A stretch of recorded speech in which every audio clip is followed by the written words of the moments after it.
Speaking of anti-union Republicans, and all Republicans are anti-union, Donald Trump does not want to go to the next GOP debate, which is a shame. He's afraid of getting confronted on his record. So he plans on going to Michigan to do a rally for the UAW workers who are on strike. Now, I might not blame someone for falling for this okie doke in 2016 because he hadn't been elected yet. Well, I mean, he didn't have a record yet as far as being in office. When he was a private businessman, he had a terrible record on unions. Terrible. He stiffed his workers all the time. So when he was trying to court unions in 2016, nobody knew whether or not he was telling the truth. He didn't have a record yet.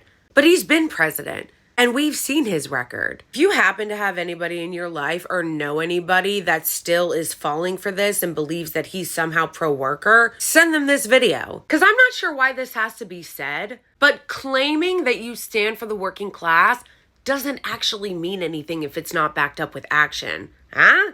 So first, let's check in with Trump and see what he told Kristen Welker, one of the worst interviewers on the planet, except for Chuck Todd, who she replaced, about unions and the UAW strike happening right now. This big standoff between the auto workers and the big three auto manufacturers. Yeah.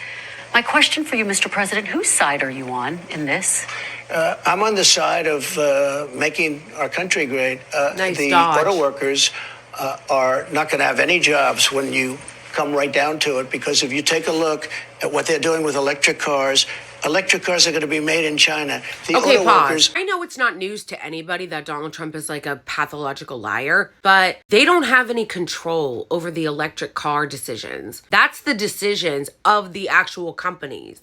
They don't have control over whether or not electric cars are made. He's already threatening that their jobs are going to be moved to China. When he ran the first time, his whole shtick was, we're going to stop them from shipping your jobs overseas. That's a policy choice, and he knows that. So he's just trying to do fear-mongering because he wants to say that he sides with the bosses. Unlike a lot of other Republicans, he is politically savvy enough to understand that you don't say that. So he dances around it. Continue. The auto workers are not going to have any... I'll tell you what. The auto workers are being sold down the river by their leadership. Changes the subject. And their leadership should endorse Trump. The reason is, you got to have choice. Like in school, I want school choice. I also want choice for cars. If somebody wants gasoline, if somebody wants all electric, they can do whatever they want. But they're destroying the consumer, and they're destroying the auto workers. The auto workers will not have any jobs, Kristen, because all of these cars are going to be made in China. Let's talk about UAW's leadership. The president, Sean Fain, has withheld his endorsement of President Biden, but this is what he had to say about you. Quote, another Donald Trump presidency would be a disaster. How would you win that endorsement? Well, if that's the case, I probably won't win his. I don't know the gentleman, but I know his name very well.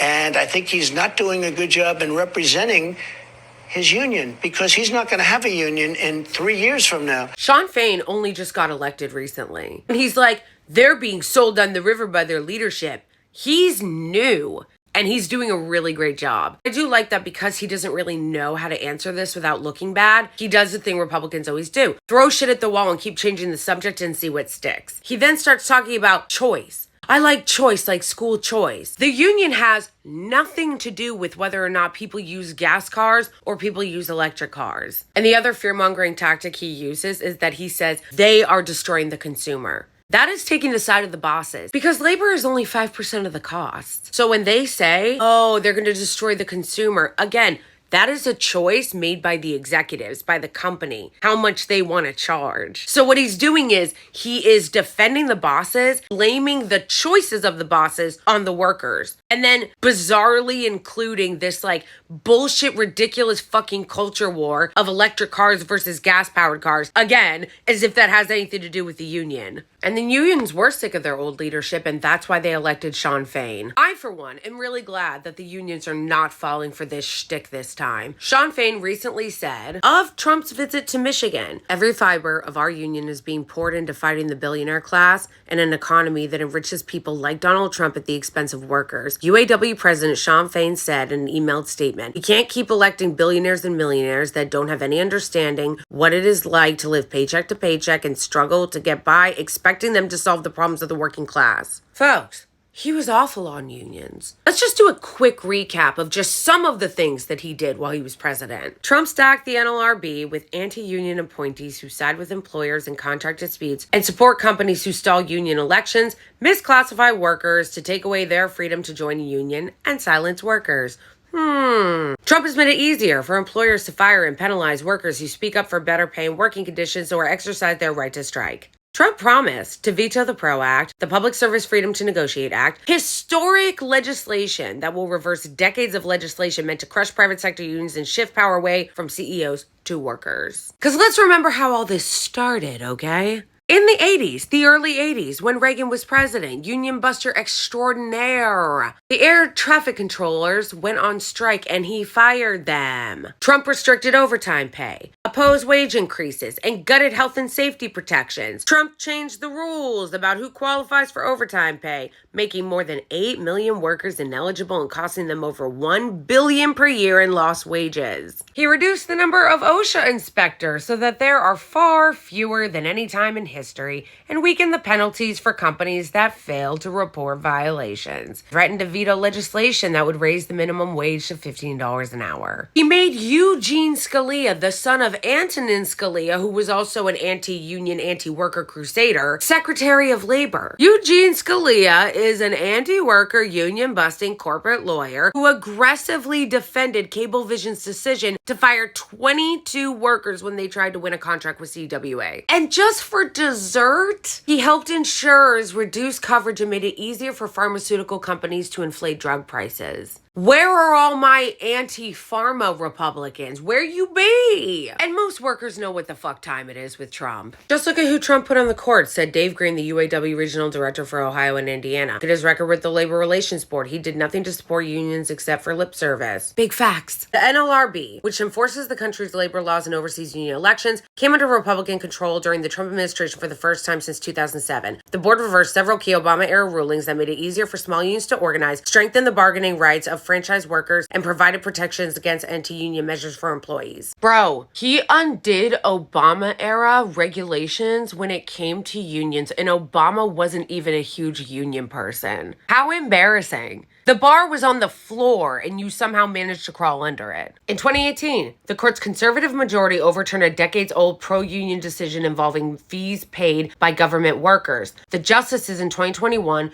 rejected a California regulation giving unions access to farm property so they could organize workers. If you're appointing conservatives to the court, you're often appointing people who relate to the preferences for business or property owners or shareholders more than the preferences of stakeholders like workers. Facts. Because let's remember, that's the real reason why they put all those right-wing zealots on the court. Yeah, of course, they wanted to take away people who can get pregnant's ability to exercise autonomy over their own bodies, but that was just meat for the base. The real reason why he put those people on the court was because they're all corporatists. They're all anti-worker. They're business people. That's why they got on the court. You have to remember, it wasn't Trump that picked these nominees. It was Mitch McConnell, the most Machiavellian and corporate-serving senator that we have had in decades. Mark McCandless, the president of the Plumbers and Pipe Fitters Union, said in a statement on Tuesday that Trump tried to gut the Labor Relations Board under his administration. To undo the safeguards that protect working families, Michigan AFL-CIO President Ron Bieber, no relation to Justin Bieber, I assume, told the Associated Press in an emailed statement that the board was stacked with anti-worker appointees who trampled on collective bargaining rights. Union leaders also point to unfavorable U.S. Supreme Court rulings under the conservative majority that grew under Trump's term. The nation's high court has dealt a number of blows to unions, most recently ruling against union drivers who walked off the job with their trucks full of wet cement, allowing a civil suit against them to go forward. But I thought Republicans love truckers. What happened, huh? That is that decision is let's gut all unions so they can never strike. Get the picture yet? Because we can keep going. I don't want to hear it anymore. I don't want to hear any fucking conservative, Republican, right-wing, QAnon, whatever the fuck, say that Trump or any other Republican is pro-working class. You shouldn't put up with it either. If you support unions, if you support working class people, you hear one of them open their fucking pie hole, drop to the floor like the boots of the conservatives, including Trump. All right then, Larry, But don't call yourself pro-worker. Don't call yourself pro-working class. Don't call yourself pro-union. You need to look at their records. You need to look at what they did, not just the vomit that comes out of their pie hole. And there are endless examples of them telling you exactly what they believe. Tell us, Tim Scott. And we're watching today on every screen around the country, we're seeing the UAW fight for more benefits and less hours working, more pay and fewer days on the job.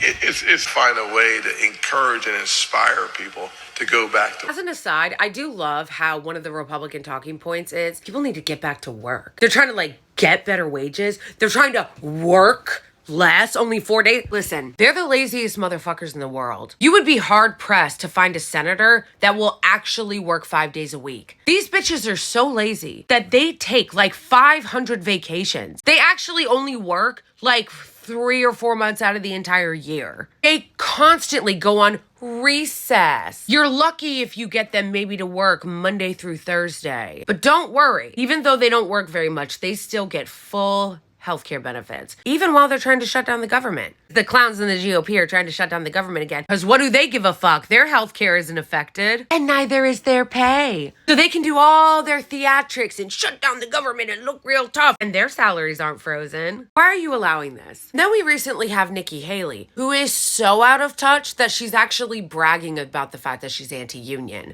Like I said earlier, at least Trump is smart enough politically and savvy enough to pretend. No, she's straight up yeah, I'm a union buster. Go. Have the most pro-union president, and he touts that he is emboldening the unions. This is what you get. South Carolina is governor. I mean, we were building planes with Boeing. We were building more BMWs than any place in the world. I recruited Mercedes-Benz. I recruited Volvo. We had 5 international tire companies, but I was a union buster. I didn't want to bring in companies that were unionized simply because I didn't want to have that change the environment in our state. And by change the environment in our state, she meant give any protections to workers. But I like how she thinks calling Biden the most pro-union president is an own. He's using it in an ad, as he should. Have you been outside? Folks, don't let anybody tell you that this is a both sides thing. This is not a both sides thing. Republicans hate workers. They despise them. They hate the working class. They hate poor people. They hate unions. They hate workers having any kind of say in their workplace. They are the party of billionaires and elites. They've just co-opted the language of populists because they understand, at least some of them, that going around doing billionaire apologia and billionaire worship is not really that popular right now. But don't get it twisted. They hate you. I don't care what kind of buzzwords they use. When they say choice and free enterprise, all of those things are just code words for we want the bosses to get everything and you to get nothing and have no say. It may be a low bar, but Biden actually has been the best president that we've had on unions in a really, really, really long time. I've said it before and I'll say it again. Could he be better? Absolutely. He needs to go further. He needs to pass the PRO Act. But you know what? He's supporting the UAW. Bitch, he's going to Michigan to join the picket line with the UAW workers on Tuesday. As he himself said when Obama signed Obamacare, this is a big fucking deal. He needs to keep this shit up. He keeps this shit up and acts like Dark Brandon like this, I'll be a stan. Folks, I know I buried the lead, but you need to understand what a big deal that is. No U.S. sitting president has ever joined the picket line with union workers who are striking before. This, in fact, is historic. It's meaningful. It's a big fucking deal. Base Dark Brandon goes and joins the picket line with the UAW workers, and it's going to be right around the same time that fake populist, union buster, anti-worker Donald Trump is going to go and try to get their endorsement. Good luck with that, Donnie, because unlike your congregation of MAGA and QAnon, a lot of these workers in the UAW, they see you, boo. They see you. So good luck. You're going to need it.